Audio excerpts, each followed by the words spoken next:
and respiratory research updates covering the latest breakthroughs. Brought to you by Lucid Quest. Wave Life Sciences shared encouraging Phase 1, Phase 2 data for WVE-006 in alpha-1 antitrypsin deficiency. Repeated 200 mg doses raised wild-type MAAT to 7.2 micromolar and reduced ZAAT by 60.3%. This is the first evidence of endogenous AAT restoration in Pi-ZZ patients. Monthly or less frequent dosing appears feasible. GSK holds global rights. The American Lung Association launched a free support program for pulmonary fibrosis. Learning to live with PF includes nurse-guided care via phone or Zoom, a printed workbook, and a national network for patients and caregivers. It coincides with Pulmonary Fibrosis Awareness Month. Upstream Bio's antibody verekitug met key endpoints in chronic rhinosinusitis with nasal polyps. The drug achieved a 1.8-point polyp score reduction over 24 weeks, with p-value under 0.0001.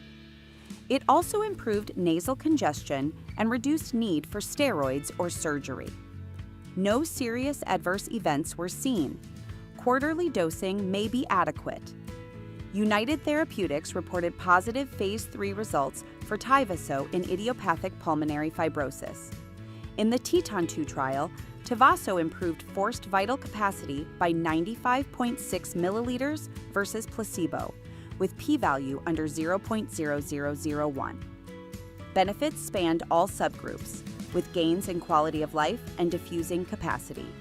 An FDA submission is planned, pending TETON-1 results in 2026.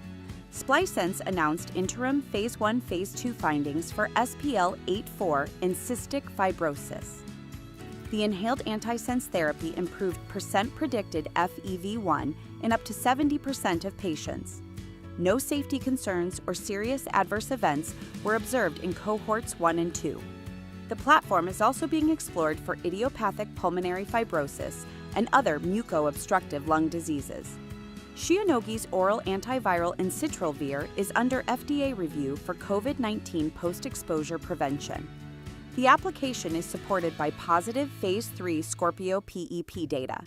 If approved, it would be the first oral therapy for COVID prevention after exposure. A decision is expected by June 2026. Airiver Medical received FDA investigational device exemption approval for its drug-coated balloon catheter in airway stenosis. The device combines dilation with paclitaxel delivery.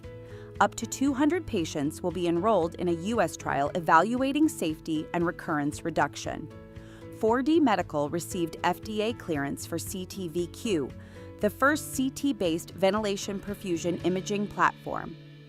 Unlike nuclear scans, it uses radiation-free, contrast-free CT. Validated against SPECT, it improves clarity and access. Backed by Stanford and the U.S. Department of Defense, CT:VQ targets an $1.1 billion U.S. market. Stay ahead in lung and respiratory health research. Like, share, and subscribe for weekly updates. Visit lqventures.com or email us at info@lqventures.com.